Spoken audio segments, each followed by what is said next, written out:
Hi, this is Christy, your host of Everyday Sommelier podcast, and we are turning one. Yes, you heard me. Everyday Sommelier podcast is turning 1 year old, and we have you, our loyal listeners, to thank. And in honor of our big birthday celebration, we are going to be relaunching a few of your favorite episodes. We also have very exciting news. We are launching SIP Society Collective, a membership platform for high-impact women transforming wine into your social power skill. For more information, go to www.sipsocietycollective.com. Now let's get on with the show.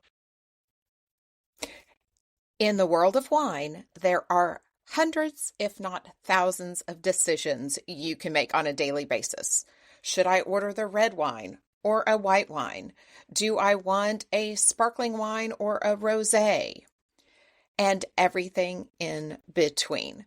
But in today's episode, we're switching gears a little bit, and the change that we are talking about is actually my career change from corporate America into wine and serving you, our listener, in any way possible. And today's episode is actually an interview where I was on my friend Cheryl Fisher's Mind Your Midlife podcast. She and I go way back into the days when we were both relaunching our podcasts at the same time. And as a guest on her show, it was my opportunity and my true pleasure to introduce SIP Society Collective. So stay tuned. Welcome to Everyday Sommelier, where we make learning about wine approachable, fun, and something you can actually enjoy. I'm your host, Christy Mayfield. Think of me as your sommelier next door, here to help you cut through the complexity so you can enjoy every glass with confidence and learn wine your way. As you know, I am not your typical sommelier. In fact, many in the industry would claim that I'm not a sommelier at all. My path to wine came after 20 plus years of international business development and sales leadership. But my passion for wine is what drove me to, I guess I'll call it my renaissance, my second half, and what I am passionate about today. And in that vein of being non-traditional, yes, I do teach wine and spirit education trust classes 1 and 2, and I love it. I teach my own classes as well, and my passion truly is transforming wine into something that you can understand, but most importantly, not just the facts, but translating it into something you can use every single day, whether you're out with friends or at a client dinner. And in today's episode, Cheryl and I are going to talk about what that transition looked like as I introduce SIP Society Collective to you. And I'm quite certain you'll be able to reflect on and probably relate to a lot of the same experiences that I did. On today's Changemaker episode, my guest, Christy Mayfield, is going to be a fun person to talk to. She is a wine expert, and her podcast, Everyday Sommelier, is one that you definitely want to check out if you, like me, like wine. She's a wine expert, and she has always been on a mission to make wine be something that any of us can learn about and know and feel great about, and it doesn't have to be about anything highbrow, and you're going to hear us talk about that. Christy is also the founder of SIP Society Collective, and she is focused on making wine a social power skill for high-impact women leaders. And that's amazing. We're going to have a bit of mindset running through this conversation. I am excited to talk to someone who has taken something that she loves, something that is her happy place. You're going to hear her say that, and made it into a really cool business. So welcome, Christy. Thank you so much for having me. I'm really excited to be on the show today. I'm excited to have you here. And if you're listening, maybe you don't know this. Actually, why would you know this if you were listening? Christy and I met because we were both relaunching our podcasts at the same time, and we both used the same pod launch coaching program to do that. So I love that now we're full circle and you're on the podcast. Exactly. Yes, because we launched within or did our relaunches within a couple of weeks of one another. So it was really great to have somebody walking that journey beside me. Yeah, absolutely. Absolutely agree. Okay, so this is a change makers episode, which means you are someone who's made some big changes in this midlife window. And I'm torn between how to start because usually I start by saying, how did you get the idea for this business that you're doing now? And at the same time, I think maybe you need to simply just tell us what you're doing. Maybe let's start there. Okay. Well, I think that's a great place to start because I'll call it my midlife journey to use your terminology has been multifaceted. And where I am today, what I'm about to launch is the culmination of multiple phases. So in early 2026, I am launching SIP Society Collective, which is a membership for high impact women transforming wine into a social power skill. And we can get into really what that means here in the next few minutes. But getting to this point, it was flipping my business model upside down over the last few months. We'll talk about my corporate career. We'll talk about my midlife transition into wine and how I got there. But I have had a wine education course online under a different brand for several years. I was going to rebrand and relaunch that about midsummer. And something just didn't feel right because it didn't feel like I was going to be connecting to my ideal customer, the women in the world that I'm passionate about bringing into SIP Society and helping them through wine enhance their social presence, their professional presence. And I didn't really know how to get to the point of doing so. And so I joined a mastermind with Sarah Simmons, an Impact Innovators mastermind, and very quickly realized that what I wanted to build, the community aspect of SIP Society, became the most important part. The wine, the social power skills, the empowered social capital is all what we're building inside it, but it's really the community around wine that I've always been passionate about because wine, like no other beverage, brings people together. Whether it's been in, centuries ago, bringing political leaders together to talk about where to take Rome or any, historic, um, you know, civilization, or whether it is doing a business deal, building a relationship over a bottle of wine with a new client or a prospective client. Wine brings people together. So SIP Society Collective is the culmination of all of those transformations that I've made over the past, let's say, year to year and a half.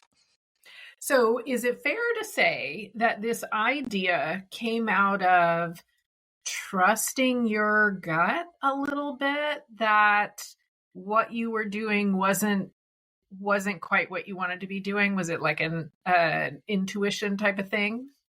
Yes, because I've always, with WineWise, which is my parent company, I have stood on three principles. One, building a community of like-minded wine lovers who, no judgment allowed, no pretension allowed, but truly bond over wine.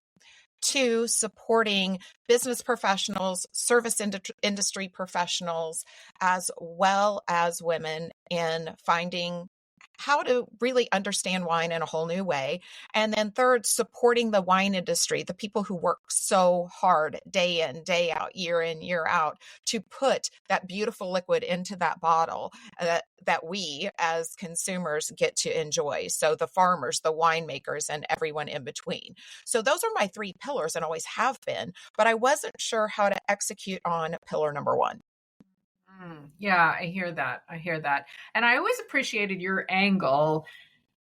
This, I guess you said non-judgmental, like not, I'm going to say not snooty, because sometimes wine gets very snooty and I don't really have any interest in that. I just want to know how to find what I like and then enjoy it, And I appreciate always your angle on that for sure.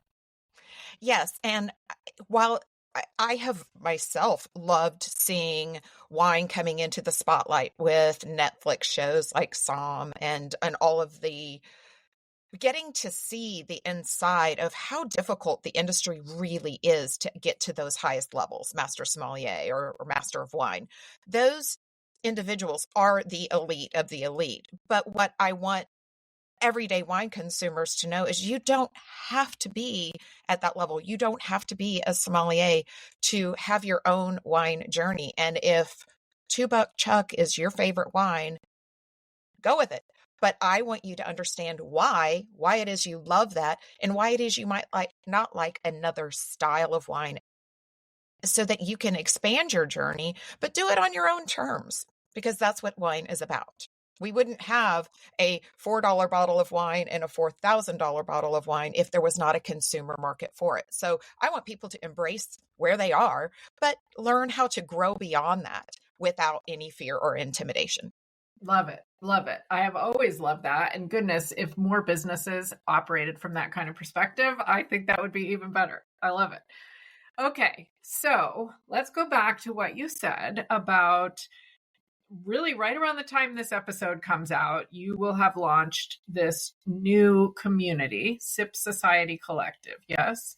Correct. So you revamped in the second half of 2025 and tell me more about what you mean by using wine in this community for women to help them grow their businesses. So, for example, let me go back to early experiences in my business career around wine. So, I would be the one at the with the credit card at the dinner table. I would be the host, and I was hosting in my former career. I was in defense sales, so I was hosting industry leaders, military leaders, governmental leaders to share our platform. But as the host, when you have the credit card, you receive the wine list. And most of my business dealings were in Europe, where you they grow up around wine. It's at every dinner table. It's part of their culture. Very different than how we have treated wine here in the US culture. And so, being the only one at the table that did not have that cultural background, I knew enough to be confused, but not enough to intelligently select wine uh, from the wine list. So my go-to was often early on to hand that wine list to someone else at the table and try to make it look like I, wanted to transfer that experience to them in a way that I was honoring their knowledge. At the end of the day, it started to just eat me up because I knew I had wasted an opportunity to build a relationship around that wine list by having better conversations, asking questions, and using that conversation, that relationship building conversation, maybe to select something built upon the communication at the table rather than transferring that opportunity to someone else. So I want that to be a confidence element that members of SIP Society have, where even if you don't know anything on the wine list, you can transfer that into a fantastic relationship building element rather than passing the power play off to someone else or walking into a room of 200 people at a networking event and you have one person that you have wanted to approach for years, but you've never gained the confidence to do that because you didn't know how to engage to start that conversation. So with social power skills, you now have the opportunity in what we teach to easily, with grace, with confidence, engage in that conversation, not about business, not about that person's title, not about what you would love to get from that relationship, but real relationship building skills. So those are the types of things that we teach, not just here's some wine information that's nice to know, but here's wine information and here's what you can do with it, whether it's in a professional setting, a social setting, you're having some people over for dinner and you want to leverage this new skill, or you are involved in philanthropies and fundraising, and this can become part of that network as well. So those are just examples of what we're building. That's a great example. And in particular, the networking example really speaks to me, and I think will speak to a lot of people, because whether it's networking or whether it's for a volunteer organization or who knows what, we're always walking into these rooms where we don't know, well, not always, but walking into these rooms where we don't know people. And unless you're really on the far extrovert end, it can be hard to strike up a conversation. That is so true. And even if you practice in your mind how you're going to go have that conversation, something is likely to catch you off guard, kind of maybe diminish your confidence once you walk in for whatever reason. Maybe you're running a little bit late or have had a hectic day. So we're not talking about going in and being like the mega sommelier and having all the answers. We're talking about having real relationship building conversations. And that's the confidence level that we want our members to walk away with. And to continue to network with one another, learn from one another about different examples, different experiences, different wines they've tried, things that you only can get from an open-minded, really engaged community and not just reading a book. Yeah, really interesting. Okay, so you've given me a few little hints that this came about from experiences you had in your prior career. And let's just follow that a little bit more. Is this related at all to what you used to do? And what did it look like to make the switch from defense sales, right, to this? That's a big switch. It is, but at the same time, when you think about it, and I was in business development and then in global sales leadership, a couple of elements trickle through all of that. One is relationships and trust. So the social capital elements of business that we really don't often bring to the forefront. We talk about the skills. We talk about the information you need to know. We talk about the sales funnel. We talk about, the technical capabilities and why our product is better than another person's product, et cetera. But in business, we don't teach and a lot of people call them soft skills. I prefer to call them power skills because these are the elements that set you apart. These are the elements that get you indoors nobody else could get into. So I remember times when I would have a side conversation with a customer, regardless of whether that was military, industry, or political customer. And people would look at me in my own organization like, why are you talking about their vacation? This is a business meeting.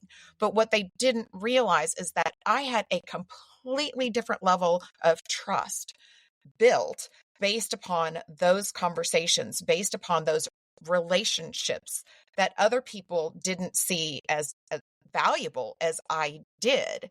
So that always set me apart. And my customers would call me in trusting, sometimes very confidential discussions around what we were trying to achieve together because they knew we had that foundational trust, that foundational relationship.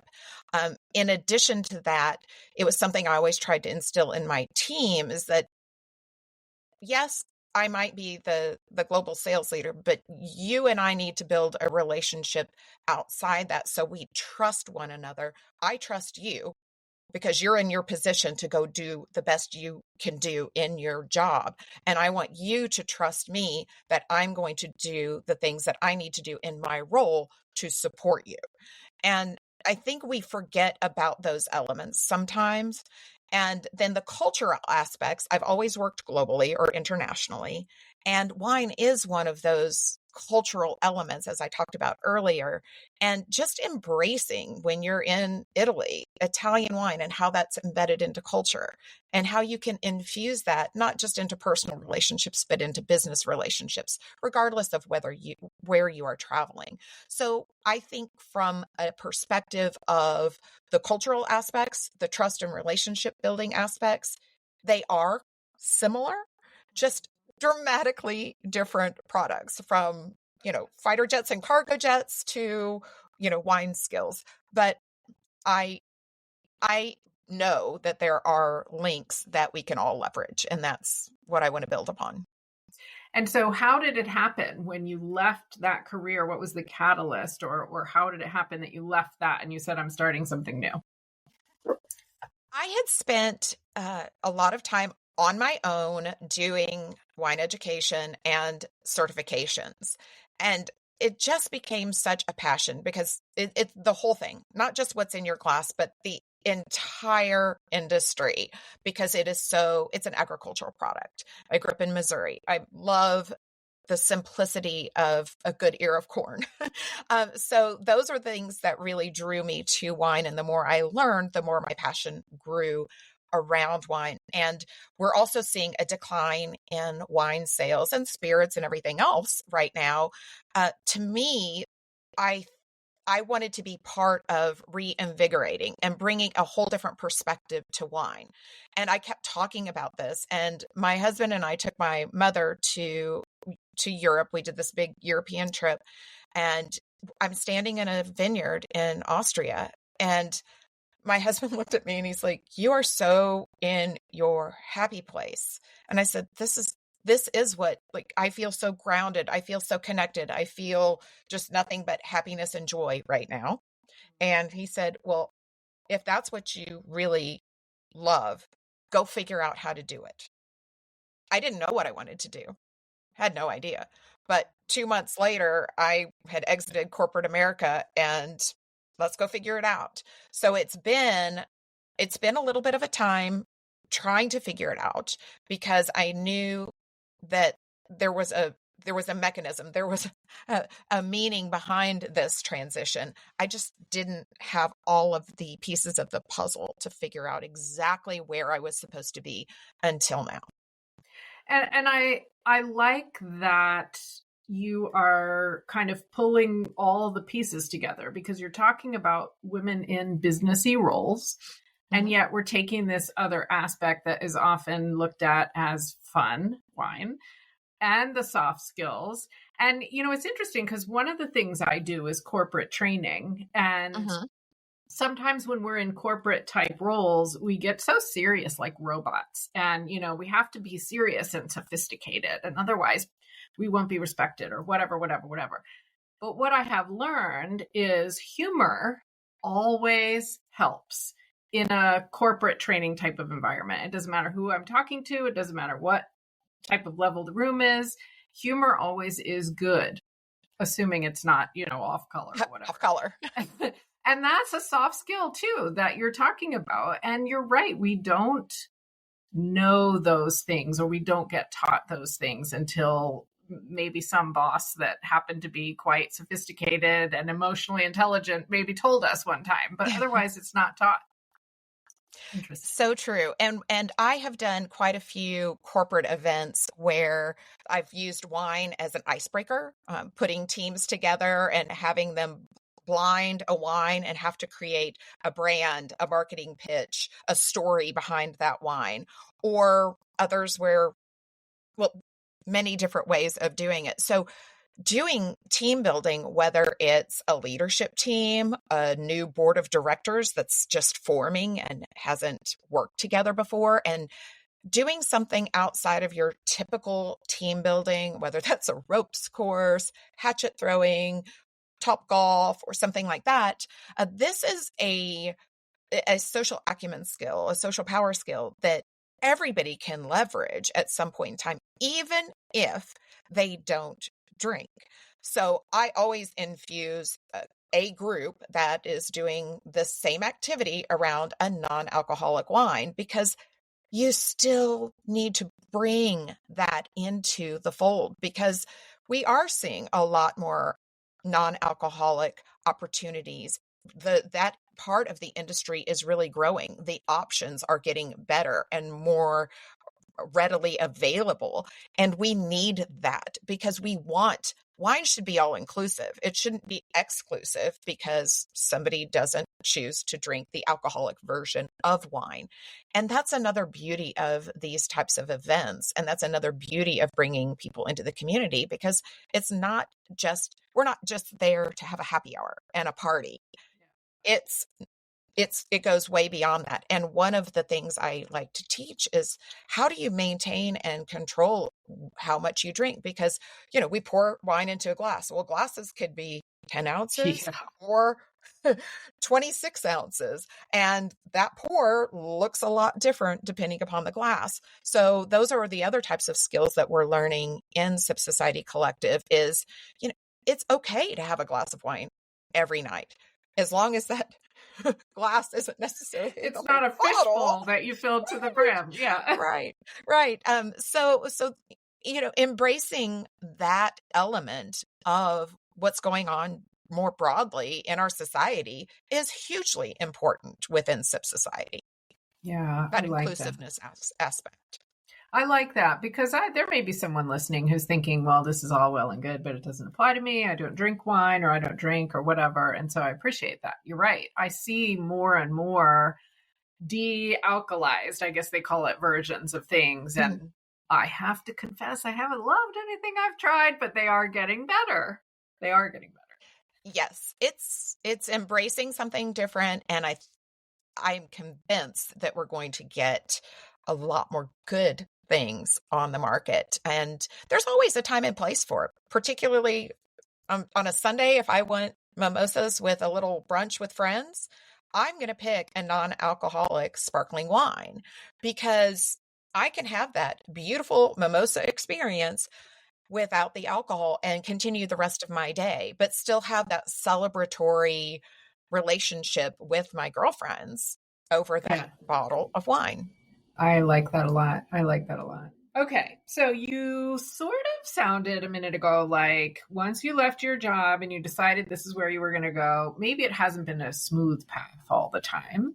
Maybe it took you a while to figure out what you were going to do. So what have been some of the worries or some of the sort of lessons learned that you've had to deal with? I think one of the lessons learned, and this is a big one, and I applaud anyone who branches out into the role of an entrepreneur. Everyone looks at it like it's so exciting. You own your own business. Oh, isn't that liberating? Well, let me just tell you, there are a lot of things in the world of entrepreneurship that are not glamorous. And until you figure out how to construct the systems, identify exactly where your unique niche is in the world, you can do a lot of spinning and you can look just like everybody else out there. And so for me, one of the aha moments is, many times I felt like, okay, now's the time to launch. Okay, let me get something out there. Let me go do this. But when I sat back and listened to that inner voice saying, not yet, it's not right. It's not you. It's not your unique gift that you're bringing to the world yet. That was sometimes my ego didn't like that. In fact, I can definitely tell you my ego didn't like that. And then learning to hand things off, finding people to support you. You don't have to hire a full team. I mean, I have a bookkeeper who's not in the US. I have somebody helping me build the things that we're going to be, like the platform that Sip Society will be housed on, that I've met online, who's providing me a tremendous service. So there's so many different ways to do it, but it's taken me time to say, you don't have to do it all yourself. You shouldn't have to do it all yourself. Stop trying to be excellent and a perfectionist at everything and find your tribe. Giving up on that perfectionism is also something that's been really, really difficult because I'm kind of that type AAA plus, and I know that that can be a gift, but it can also be a curse. So that has been another part of the journey that's been really eye-opening. And I've really thrived on spending time doing personal development in a way that, going back to like power skills, we we spend a lot of time in corporate America doing what we call professional development, but it's nothing like what I have learned since launching on this journey on my own. And I devour books now on kind of business professional development, entrepreneurship, et cetera.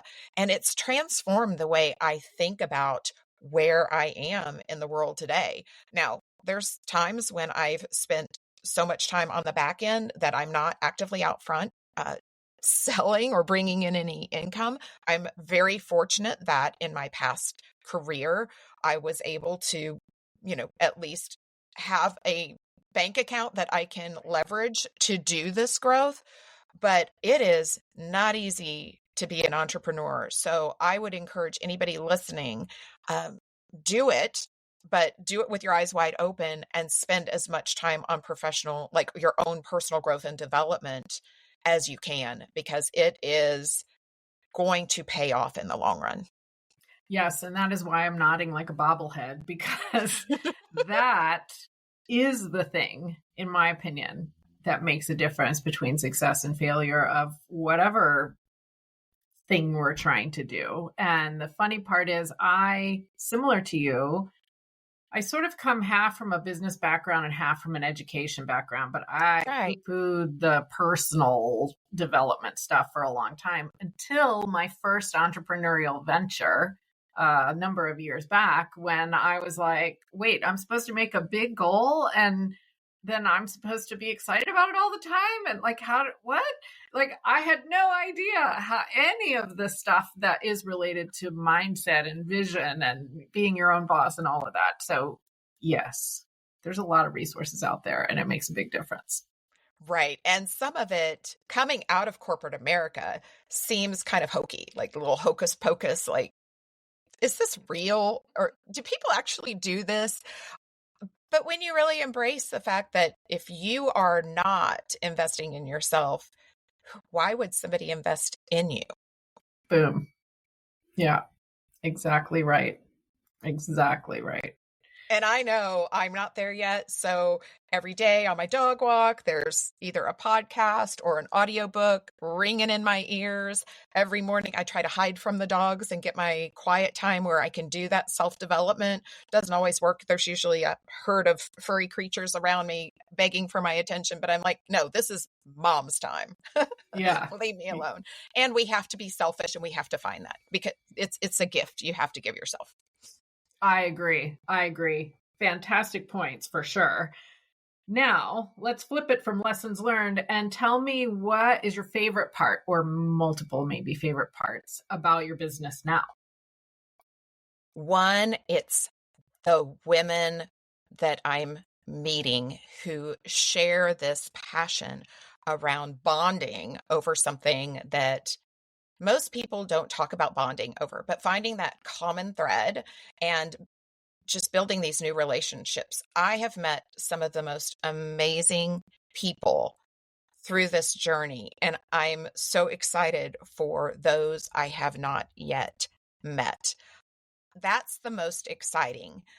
The other most exciting is just seeing how, while it's been a lot longer of a journey than I ever anticipated, and just having the confidence and patience in myself to play it out and let it play out has been really eye-opening and exciting to me, because I'm so excited and enthusiastic about what we're doing.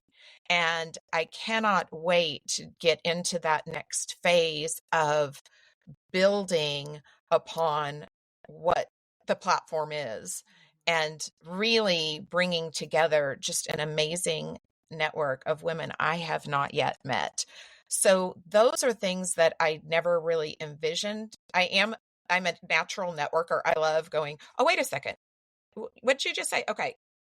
You need to meet this person, and then you need to meet this person. And that's always been something I've loved doing. And now to be able to bring to the world a platform that will allow that to happen in spades, very organically, very naturally over wine, it makes me smile. And yeah, so that's my happy spot now. I love that you kind of allowed this to happen and you had some ups and downs. It took you maybe longer than you thought, but you clearly have found something that puts everything together the way that you wanted to. And so I applaud that for sure. I'm mid journey on that, so I'm watching you. I appreciate that. But it is funny when you do find that piece of going, okay, we're here. I know. Now, granted, there's a lot of work to do behind the scenes. Don't get me wrong. I mean, it's still a day and night building process, but just knowing where the vision's led is really exciting. Yeah, for sure. And satisfying. So for anyone listening, if you don't feel like where you are today is where you want to be in a year, just keep turning stones, because you're probably closer than you think you are. And maybe it's just looking at it from a different angle, or having somebody on the outside look in and help you figure out how to just shuffle. Think about it like a Rubik's Cube. The answer's there. You just have to make a few more twists and turns to get it to look the way you want it, to get it to be the DNA of that unique element that you're gifting the world. Absolutely. And that's where a program or a mentor or a coach or whatever comes in handy for sure. Absolutely. Okay, so now that we've gotten people all interested in what you're doing, tell us, where can they find out more? Where can they find you or connect with you? So the website for Sip Society Collective is sipsocietycollective.com. And so you can go out and just fill out our form to get on our wait list, because we'll be announcing the formal launch as we get closer. So go ahead and jump on. No commitment, just join. You can find my podcast it's called Everyday Sommelier Podcast on all the platforms. So would absolutely love you to follow. That way you can kind of see how we engage in the world of wine. And then on socials, my Instagram is Christy, and it's KRISTI _ Sip Society Collective. And then you can find me on LinkedIn at Christy-Mayfield. Great. I'll put all that in the show notes so that it's easy to click as well. Perfect. Thank you for that. If you're driving, don't write all that down. No. Click the show notes.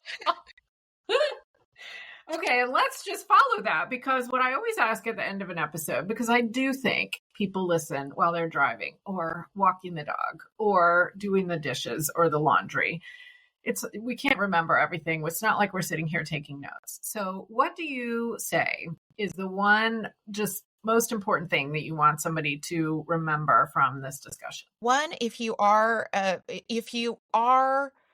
feeling unsettled and there's something stirring in you, take time to explore it. No matter what, you never want to wake up a year from now and say, I wish I would have. So take the leap of faith, even if you don't dive in immediately. Start exploring. 2, invest in yourself. And then 3 is find your tribe, find your network of people, whether it's like-minded women or whether it's business professionals or philanthropists or podcast hosts or whatever. Find your tribe, because the people that are going to be most meaningful in your life may or may not be in it yet. Yeah, I love that for sure. And I think sometimes in our 40s, in our 50s, in these sort of age ranges, we have this little thought in our mind that it's too late. It's too late. Maybe I would have tried this when I was younger, but here I am. Like, let me just hang in there until retirement or whatever. Not true. Not true. Not true. My grandmother, who lived to 103, almost 104, started her Avon business at the ripe young age of 62. So if she can do it, You can do it. There you go. Perfect. Always a source of inspiration for my family. I love that. Okay. Well, Christy, thank you so much for joining me. I have really enjoyed this conversation.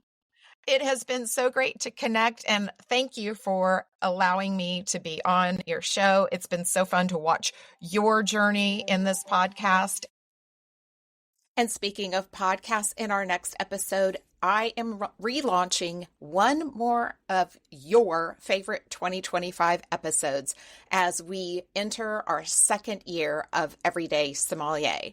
But most importantly, I'd love to connect with you through Sip Society Collective. So jump on over to our website, sipsocietycollective.com, and either book a call with me or join a first pour sip session where you get all the inside information about what Sip Society is and how it can help you transform wine into your new social power skill. But until then, grab a glass, grab a bottle, and continue to learn wine your way.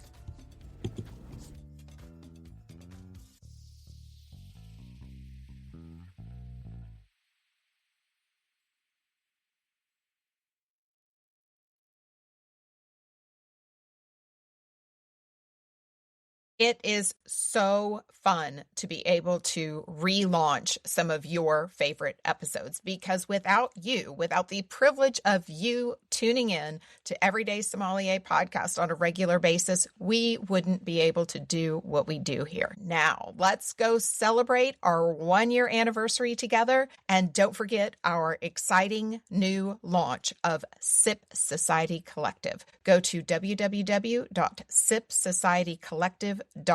And also need to announce our Instagram handle has changed as well. It is now at Christy, Kristi _ Sip Society Collective. If you were following us before, you're still following us now. But if you are not currently following us, hit your Instagram now, follow us, and let us know what you love about Everyday Sommelier. Cheers to learning wine your way.